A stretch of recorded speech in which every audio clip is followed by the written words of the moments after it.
Muito bem, temos que usar o microfone por causa da gravação ali. Não fosse isso, nós não o usaríamos. É uma alegria estar aqui mais uma vez, dizemos isso, e a alegria maior é ter você aqui nessa noite. Sônia, hoje fazendo mais um ano de vida, eu até esqueci de mencionar na oração, mas que Deus te abençoe, Sônia. Quem é que dirige a sua vida?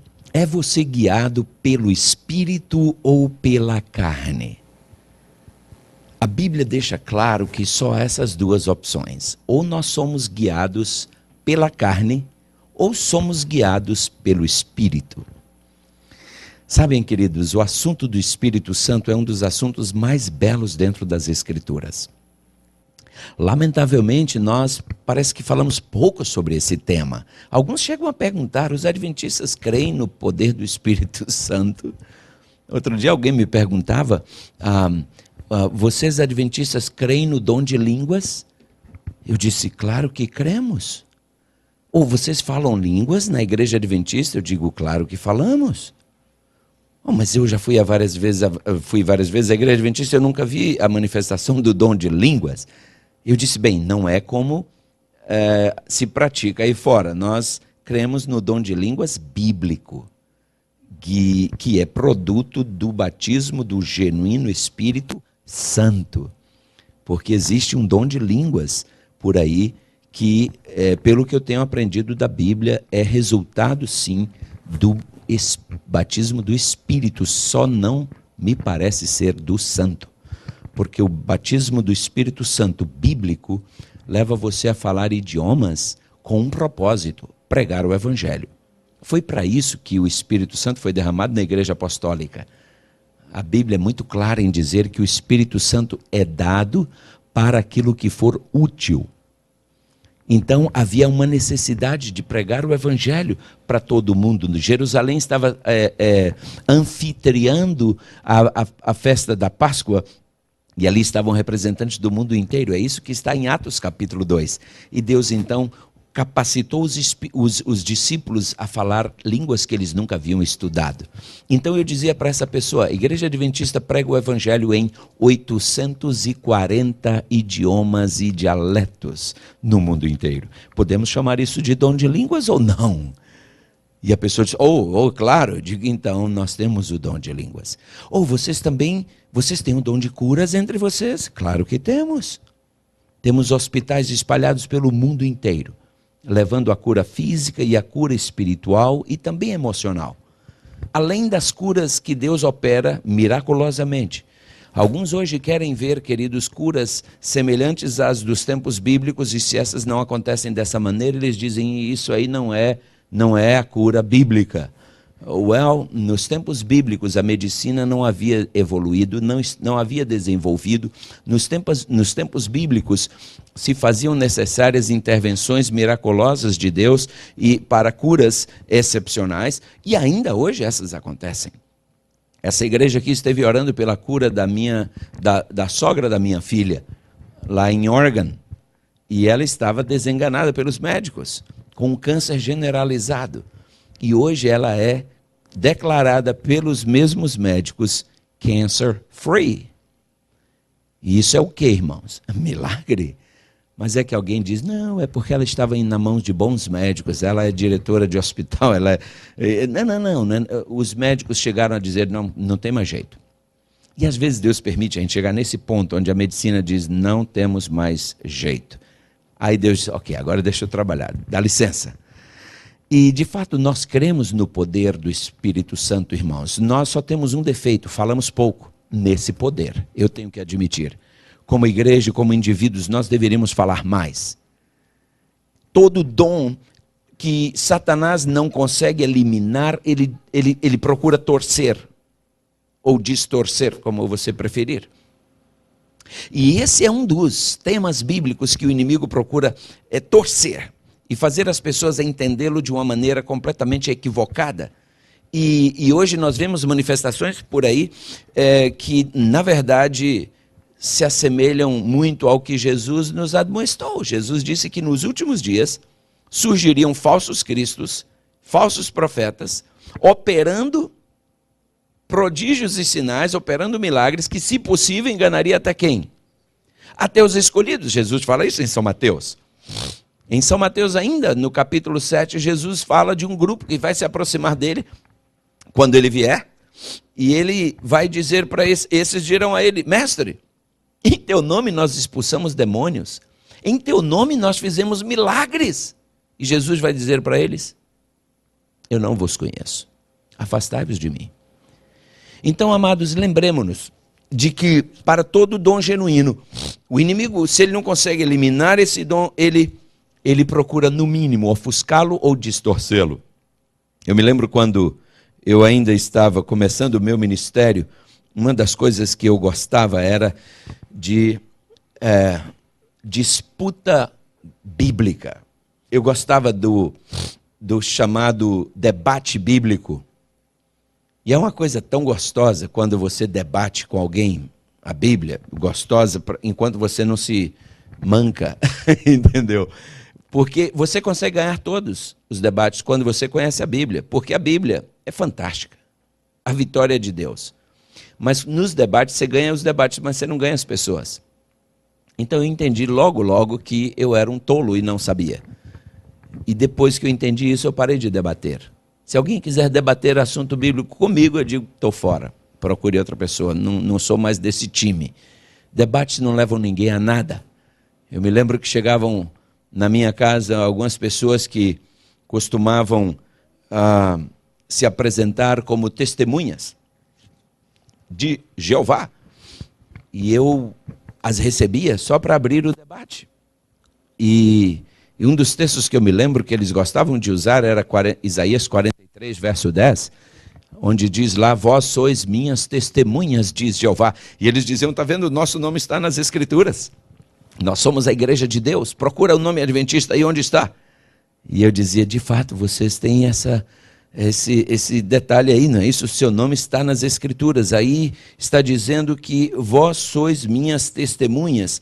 E quando a gente analisava com eles esse texto, eu geralmente os convidava a ir comigo até Provérbios 14, versículo 5, onde diz lá: a testemunha verdadeira não mente, mas a testemunha falsa se desboca em mentiras. Então eu digo: olha, o mesmo Jeová está dizendo que ele tem dois tipos de testemunhas aqui na terra, a verdadeira e a falsa. E vocês dizem que são testemunhas dele.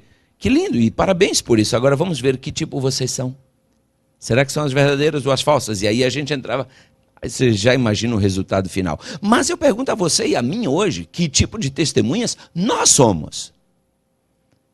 É fácil apontar o dedo para alguém e dizer: você é falso e eu provo que você é. Mas e será que eu sou uma verdadeira testemunha? Queridos, o que é que faz uma testemunha? Me ajudem. Uma testemunha, o que ela faz? Fala o quê? Fala aquilo que ela viu. Simples. É complicado ser uma testemunha? Claro que não. Conte o que você viu. Agora, como falávamos há pouco, Provérbios nos deixa muito claro que há dois tipos de testemunhas, não é isso? Provérbios 14, 5 diz que a testemunha é verdadeira, a testemunha é falsa. E a testemunha verdadeira fala aquilo que viu. Pergunto eu: sou eu uma testemunha verdadeira? Irmãos, há o risco de nós termos uma religião de segunda mão. Sabe como é religião de segunda mão? É você dizer o que o pastor falou. Entende? Ah, não, o pastor falou assim, então é assim. Entende? E essa religião não é muito produtiva, a religião de segunda mão. É necessário que você tenha a sua própria experiência com Deus. É necessário que você examine as Escrituras, porque Jesus nos manda examinar, para que você diga: eu creio, eu vi, eu li, e por isso eu falo. A testemunha verdadeira faz isso. E, meus amados, em Atos 1, versículo 8, Jesus fez uma promessa aos discípulos. Atos 1, verso 8, nós todos conhecemos o texto. Ali Jesus faz uma promessa maravilhosa, e eu convido você a ir até o texto comigo. Atos capítulo 1, versículo 8. A Bíblia, você sabe, ela tem 3.571 promessas. E uma dessas promessas está aí. Atos 1, verso 8, Jesus diz: mas recebereis o quê?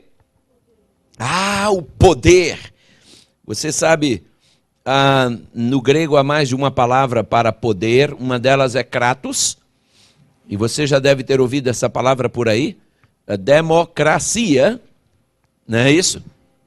A aristocracia, esse cracia aí, vem do kratos grego, demos é povo, democracia é um governo feito pelo povo e para o povo, não é isso? Teocracia é quando Deus é quem governa. Muito obrigado, querido. Eu vou pedir aos senhores licença por um segundo.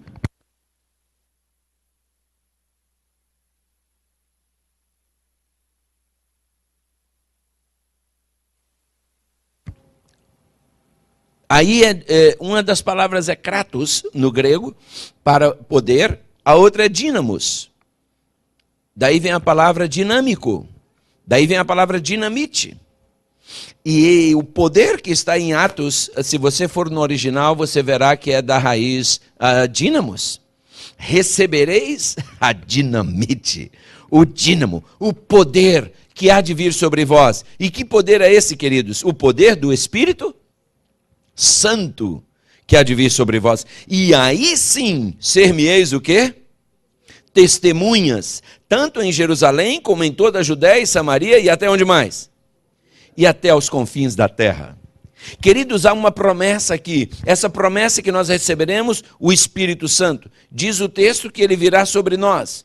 E só então nós poderemos ser testemunhas. Uma testemunha verdadeira só pode sê-lo se ela estiver cheia do Espírito Santo. Pergunto a você, e a pergunta vale para mim. Sou eu uma testemunha verdadeira? É você uma testemunha verdadeira? Queridos, não há nada mais frustrante do que você estar diante de uma testemunha falsa. Não há nada mais irritante até você ver alguém testemunhando falsamente. Outro dia eu tive que ir com uma pessoa à corte, e a outra pessoa que colocou um processo contra essa pessoa mentiu descaradamente. E disse que essa pessoa havia batido no seu carro e havia deixado o local do acidente, ou seja, hit and run accident.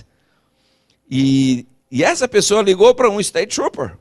E o state trooper veio até o local e fez um report baseado no que ela disse. E colocou que houve um hit and run. E essa pessoa, quando chegou em casa, me ligou. E na casa dela o trooper já havia deixado uma mensagem. E como ela não domina muito o inglês, me pediu que eu visse a mensagem. Eu ouvi a mensagem e liguei imediatamente para o trooper. E eu disse a ele, olha, parece haver aqui um engano. Essa pessoa não pode ter batido no veículo da outra pessoa, como o senhor afirma aí, e ter fugido, porque eu acabei de checar todo o seu carro. O carro não tem nenhuma marca de acidente. E eu disse, me diz onde o senhor está, e eu vou aí agora para que você faça uma inspeção no veículo. E ele disse, a essa altura pode ser que vocês já consertaram o carro. Eu disse, fazem poucos minutos, quem é que consegue consertar um carro em poucos minutos? Depois do expediente já. Em suma, tivemos que lidar com esse repórter na corte depois. E quando eu estava lá, eu pude testemunhar, inclusive, a favor da pessoa, e eu disse ao juiz, não foi nem um juiz, foi um prosecutor, e eu disse a ele que o state trooper dizia que havia ligado e ninguém havia ligado de volta. E eu disse, eu liguei de volta. E o prosecutor olhou nos meus olhos e disse, você ligou? Eu disse, eu liguei. Traga o trooper aqui agora. Estava lá o representante do State Police, não estava ele.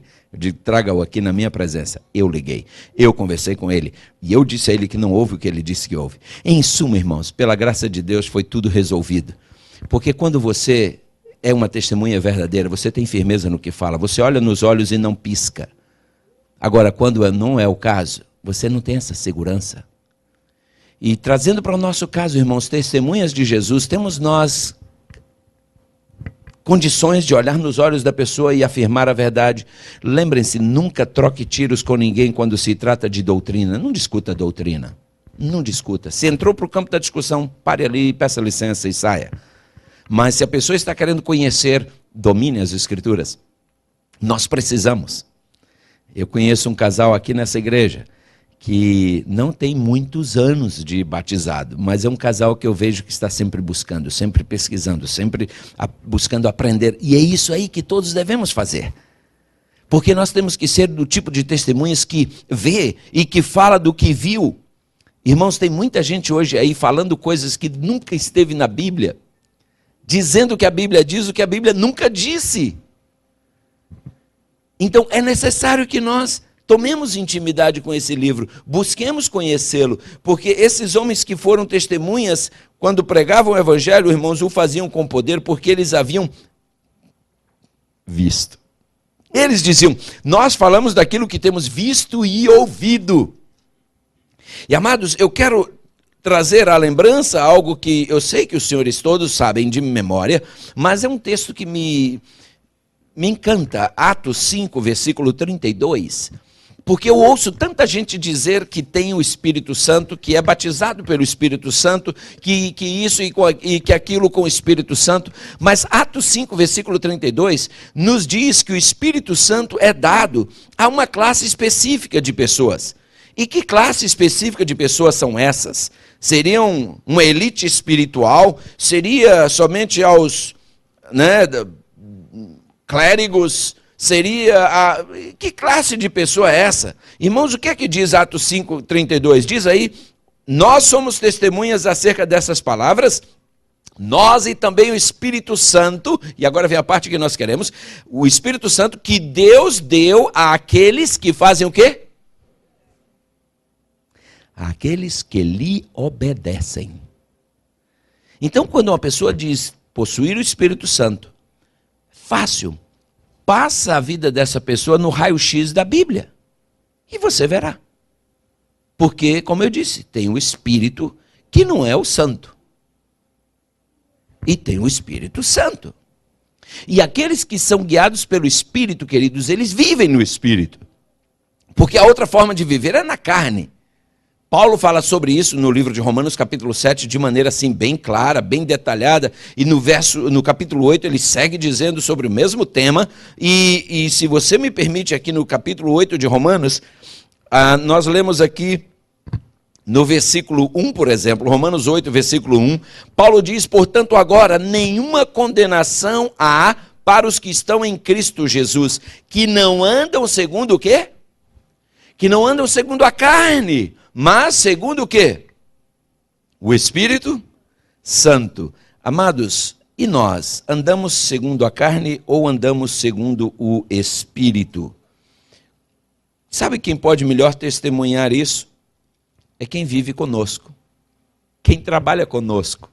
Quem convive conosco. Pode nos dizer que tipo de pessoas nós somos. Porque em Gálatas, no capítulo 5, versículo 17, Paulo fala de uma batalha que existe entre as duas naturezas, a carnal e a espiritual. As duas são antagônicas.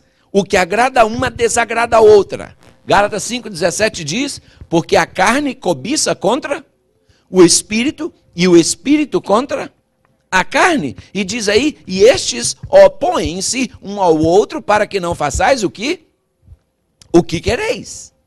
Então há uma contínua competição, uma batalha interminável entre a carne e o espírito, natureza carnal e natureza espiritual. E qual das duas tem sido a vencedora no seu caso? Qual das duas tem sido a vencedora no meu caso? Olha, o país de onde viemos, felizmente Cabo Verde, não, Cabo Verde já tem também, né? Copiou do Brasil, a tal do Carnaval, não é verdade? Tem uma ilha lá que é o fogo ou é a praia? É a Ilha da Sônia, né? Essa Sônia eu sabia. Então, lá tem carnaval. O que é o carnaval? É uma festa de vários dias para alimentar a natureza carnal. Carnaval. Vale o que a carne quiser. Que coisa triste. Mas você diria, ainda bem, eu não brinco com o carnaval. Ué, mas e no dia a dia? Eu tenho uma horta lá em casa. E eu prometo aos senhores, eu posso dizer aos senhores com toda segurança, eu nunca plantei mato naquela horta. Mas eu te convido a ir lá comigo. Outro dia, eu arranquei todo o mato que havia, deixei só as hortaliças. Vai lá agora e dá uma checada, como é que tá? O mato tomou conta de novo. E ninguém planta mato, não é? O bicho sai com vigor, sem ser plantado, sem ser cuidado. Entende? A gente joga um veneno em cima para matá-lo e ele resiste. Joga o veneno em cima da planta para você ver se ela não morre na hora. Então, o pecado é assim, você não precisa plantá-lo, você não precisa sair de casa planejando, acho que hoje eu vou dar uma pecadinha. Não! Ninguém sai pensando, hoje eu vou pecar. Ninguém quer pecar. Mas se você não alimentou a natureza espiritual, ao você sair de casa, você pode ter certeza que você vai pecar. Vai. Porque pecado não pede licença, ele vem de ousado e entra. Entende? Irmãos, temos que ter uma vigilância constante. Paulo experimentava uma luta que você já lembra, nós fizemos uma análise dela no passado aqui, em Romanos capítulo 7. Paulo, um homem de Deus, tinha essa luta, ele dizia, o bem que eu quero fazer eu não faço, o mal que eu não quero fazer eu faço. Não é isso? Romanos 7, verso 15, depois verso 19, e ele chega no verso 24, onde ele diz, miserável homem que eu sou. Essa luta. Eu quero fazer as coisas certas, não consigo. Eu não quero fazer as coisas erradas, quando eu olho eu estou fazendo. E que miserável que eu sou! Irmãos, eu experimento essa luta todos os dias. E só há uma maneira de eu sair vencedor, só há uma maneira de você sair vencedor, é começar o dia com Deus. E você pode ter certeza, o inimigo vai fazer de tudo para que você vá para a cama tarde, a fim de você de manhã não ter tempo para ler a Bíblia, não ter tempo para comunhão com Deus e sair para o trabalho. Você saiu com a sua guarda aberta, você saiu desprotegido. Nós que temos filhos, só há uma salvaguarda, queridos. É nós entregarmos nossos filhos nas mãos de Deus através do culto matinal, todas as manhãs. Lá em casa nós fazíamos disso, não abríamos mão disso. E de manhã sabe como é, né? As pessoas às vezes ainda têm, como o americano costuma dizer, né? I'm not a kind of a morning person, eu não sou uma pessoa matinal. Então, a minha filha e o meu filho, às vezes eu estava lendo a meditação e eu via que eles estavam viajando. Aí eu parava e dizia assim, o que é que eu acabei de ler aqui? Eu dizia, ok, não tem problema, eu volto, a gente começa de novo. Papai, o school bus vai passar. Eu digo, não, vocês é que tem que saber disso. Eu não tenho dúvida que ele vai passar, mas vocês não estão prestando atenção. Não adianta a gente só ler por ler. Vocês têm que sair com a mensagem na cabeça. Então eu leio de novo. Se o school bus passar, eu levo vocês à escola. Mas deixa eu começar de novo. Fiquem ligados, que eu vou perguntar daqui a pouco o que eu li. Entende? E, certo ou errado, era assim que a gente fazia. Voltavam, faziam homework. Tínhamos culto à noite com eles. E uma exigência, ler sua Bíblia. Cada um tinha que ler sua Bíblia pessoalmente, individualmente. Ninguém vai para a cama sem ler sua Bíblia individualmente. Entende? Irmãos, isso lá em casa não era opcional, era mandatório. Meus filhos não tiveram direito de escolha em algumas áreas, enquanto não se casaram. Esse negócio de que já está em tal idade. Tem gente que envelhece, mas não amadurece. Então, idade para mim não fala nada. Enquanto estiver aqui, debaixo do teto, da luz que eu pago, comendo o feijão que a gente põe aqui dentro, vai seguir as normas de alguém aqui dentro. Tem diretoria aqui. E eu não abri mão disso até o último momento. Casou agora, sim. Você está livre de mim agora. Agora você tem uma mulher para te cobrar, é o esposo. Entende? Nós estamos no segundo plano. Mas algumas vezes é necessário, irmãos. Algumas medidas têm que ser radicais. Entende? Para que eu salvasse meus filhos. E no final, se eles tomassem outro rumo, pela graça de Deus não aconteceu, eu diria, Senhor, eu fiz tudo o que pude. Cometi erros no processo, mas tu sabes, eu só queria acertar. Então é necessário, irmãos, que nós, em casa, nos disciplinemos. Você não consegue desligar aqueles botões da televisão para ir para a cama mais cedo? Corta o cable por 6 meses apenas. E você verá que seu cordão umbilical vai desligar com a TV, porque foi assim que eu desliguei lá em casa. Meus meninos ainda estavam em casa, adolescentes, entende? E foi cortado o cable. Até porque nós mudamos para o apartamento, para a casa que compramos e tinha cable. E eu disse, eu não pedi cable. Falei, talvez o dono anterior esqueceu de desconectar, mas vai mandar a companhia desconectar a qualquer hora. Mas era um condomínio, depois, mais tarde, eu vim entender que acho que já estava no condomínio, implícito na taxa do condomínio. E um dia, de repente, a televisão, e os meninos, pai, não tem cable, liga para a companhia. Eu falei, quem disse que eu vou ligar? Eu não liguei para mandar ligar. Eu vou ligar agora para reconectar? De jeito nenhum, deixa, está ótimo do jeito que está. Um período sem cable, eles desconectaram. Hoje meu filho não tem televisão na casa dele.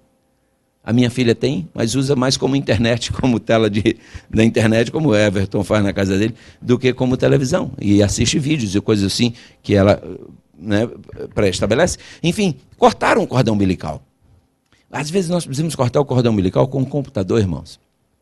Às vezes com o danado do iPhone ou do celular. Precisamos desconectar de algumas coisas para nos conectarmos com Deus.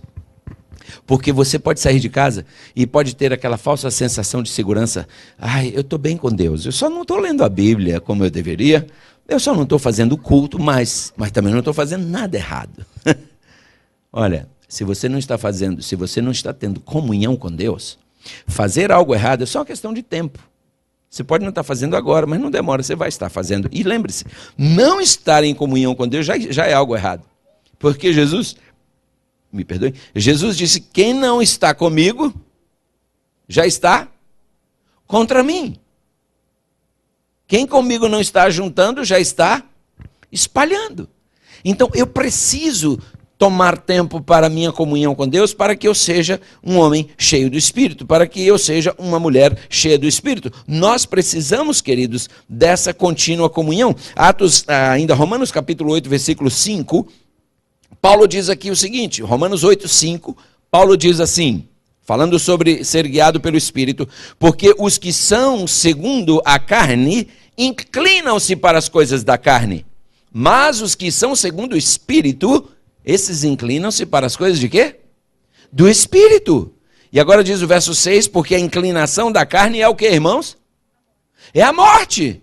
Mas a inclinação do Espírito é o quê? Vida e paz. E diz mais no verso 7, porque a inclinação da carne é inimizade contra Deus, pois não é sujeita à lei de Deus, e nem em verdade o pode ser.